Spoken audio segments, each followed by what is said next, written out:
Hey, this is Paul again from the Smarttherapist, and we are continuing our series in practice models and talking today about being in private practice. If you remember from the last video, there are three things that every counseling practice has to do well. They got to do their therapy well, they have to generate referrals well, and they have to do business well.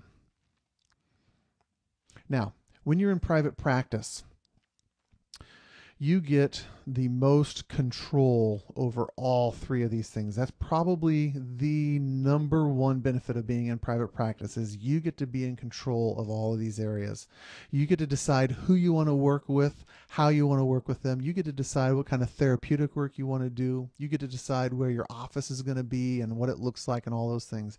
That control is probably the number one benefit of being in private practice. But with control also comes responsibility. Sibility. Responsibility, which means if you don't do any one of these areas well, then the responsibility falls on your shoulders, whether it succeeds or fails. If you're going to be in private practice, you must be able to handle mistakes, and you must be able to handle failure, because you are going to be making a lot of mistakes and a lot of failures. And if you can't recover from those, or those are difficult to shake off, then private practice is going to be very, very difficult for you. You need to ask yourself a very hard question. How well do you handle failure? How well do you handle risk? These are the hard things of private practice. If you're going to be in private practice, you don't get to be just a therapist. That's probably the other difficult thing about being in private practice. You don't get to be just a counselor. You have to be a business owner, and you have to have the mindset of a business owner. That means that you get to prioritize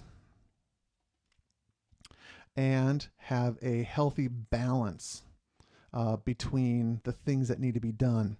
That means you're doing therapy work 50 to 60% of the time. You're doing referral work 30 to 40% of the time. And you're doing business stuff about 10% of the time. Business side is the financial stuff and office stuff.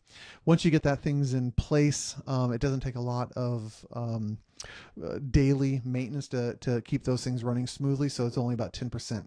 But having a healthy balance between generating referrals, networking, marketing, and understanding what is good marketing, creating information, all of this is essential to building a really good referral base, and it takes 30 to 40% of your energy to be able to do those things. That's a very different skill set than doing therapeutic work. Now, being in private practice, you also have to be able to continue to educate yourself, so you have continuing education, and you have to have really, really good personal growth. You have to be able to avoid burnout. You have to be able to work hard and play hard and understand how to take care of yourself really, really well. If you can do all of these things really, really well, then you in private practice are going to reap the benefits the most directly.